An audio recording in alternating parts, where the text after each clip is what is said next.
La Fondation Hélène Poinat, c'est une structure qui est une fondation reconnue d'utilité publique qui gère 27 structures médico-sociales et qui en plus se trouve avoir un pôle recherche-innovation pour essayer de promouvoir la recherche et l'innovation dans nos structures, dans nos centres et services.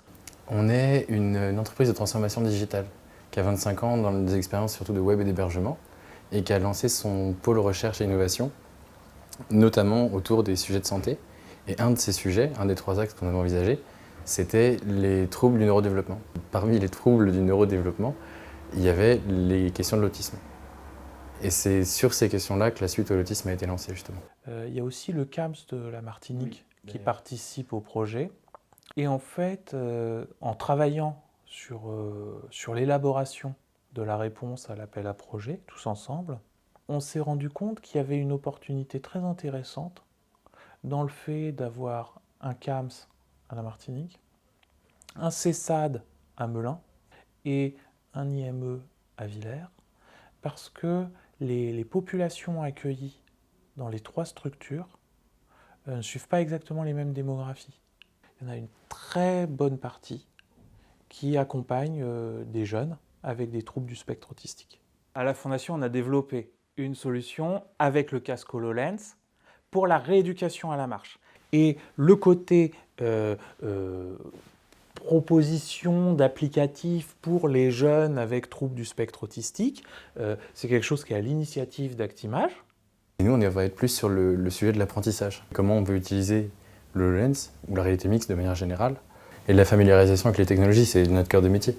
Pour les ballons, il y a 2 modes de jeu différents, mais essentiellement, le principe est de percer des ballons avec le doigt, parce que le casque détecte la position des mains, et un mode avec des contraintes d'interprétation sociale un peu plus élevées, où il y a une petite fille qu'on appelle Julie, qui va lui pointer au départ, lui dire quel ballon elle voudrait percer, et ce sera à lui de comprendre ces signaux sociaux.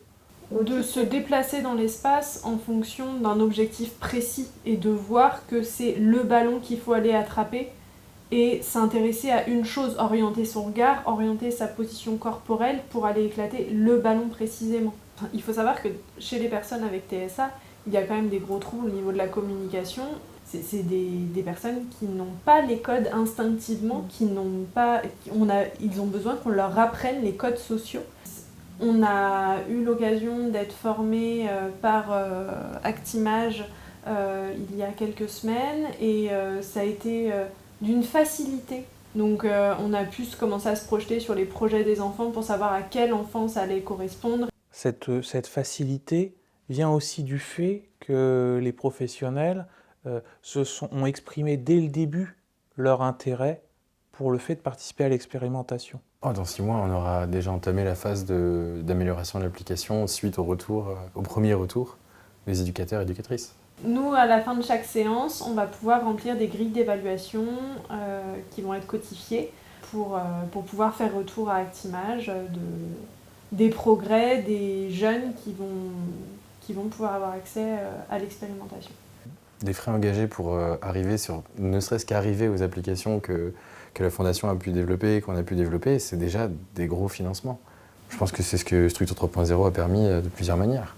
Ça a été vraiment un élément déclenchant de l'expérimentation autour de l'autisme. Il y a plein de bonnes idées et ça fera boule de neige parce que quand les premiers projets vont commencer à être connus, vont commencer à rayonner, ça donnera envie à d'autres acteurs d'entreprendre le même type de démarche.